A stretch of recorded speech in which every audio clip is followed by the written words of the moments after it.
প্রিয় দর্শক, আসসালামু আলাইকুম। কাছে দূরে যে যেখানে বসে আজকের গুরুত্বপূর্ণ সার্কুলার ভিডিওটি দেখছেন, সবাইকে জানাচ্ছি আন্তরিক মোবারকবাদ ও শুভেচ্ছা। দেখতে পাচ্ছেন, চাঁদপুর বিজ্ঞান ও প্রযুক্তি বিশ্ববিদ্যালয় থেকে একটি নিয়োগ বিজ্ঞপ্তি প্রকাশিত। চলুন দেখা যাক বিস্তারিত। দেখতে পাচ্ছেন যে নিয়োগ বিজ্ঞপ্তি চাঁদপুর বিজ্ঞান ও প্রযুক্তি বিশ্ববিদ্যালয়ের নিম্নোক্ত পদগুলো পূরণে শর্ত সাপেক্ষে বাংলাদেশের স্থায়ী নাগরিকের নিকট হতে দরখাস্ত আবেদন করা যাচ্ছে। তো পদের নাম দেখতে পাচ্ছেন সহযোগী অধ্যাপক, দেখতে পাচ্ছেন কম্পিউটার সায়েন্স অ্যান্ড ইঞ্জিনিয়ারিং বিভাগ থেকে একটি, ইনফরমেশন অ্যান্ড কমিউনিকেশন টেকনোলজি বিভাগে একটি, ব্যবসা প্রশাসন বিভাগে একটি। বেতন স্কেল দেখতে পাচ্ছেন 50,000 থেকে 71,200 টাকা পর্যন্ত। গ্রেড হচ্ছে 4।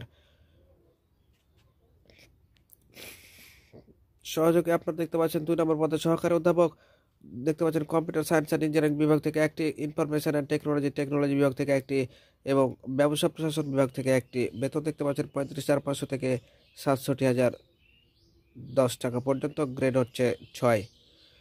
3 নম্বর পদে দেখতে পাচ্ছেন প্রভাষক, দেখতে পাচ্ছেন কম্পিউটার সায়েন্স অ্যান্ড ইঞ্জিনিয়ারিং বিভাগ থেকে 2টি, ইনফরমেশন অ্যান্ড কমিউনিকেশন টেকনোলজি বিভাগ থেকে 2টি এবং বিভাগীয় প্রশাসন বিভাগ থেকে 2টি। বেতন স্কেল দেখতে পাচ্ছেন 22,000 থেকে 53,060 টাকা পর্যন্ত। গ্রেড হচ্ছে 9।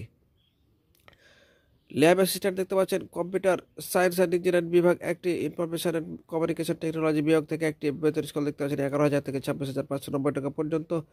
গ্রেড হচ্ছে 13। অফিস সহকারী কাম কম্পিউটার অপারেটর দেখতে পাচ্ছেন কম্পিউটার সায়েন্স অ্যান্ড ইঞ্জিনিয়ারিং বিভাগ একটি, ইনফরমেশন অ্যান্ড কমিউনিকেশন টেকনোলজি বিভাগ থেকে একটি, ব্যবসা প্রশাসন বিভাগ থেকে একটি। বেতন স্কেল দেখতে পাচ্ছেন 9,300 থেকে 22,490 টাকা পর্যন্ত। গ্রেড হচ্ছে 16।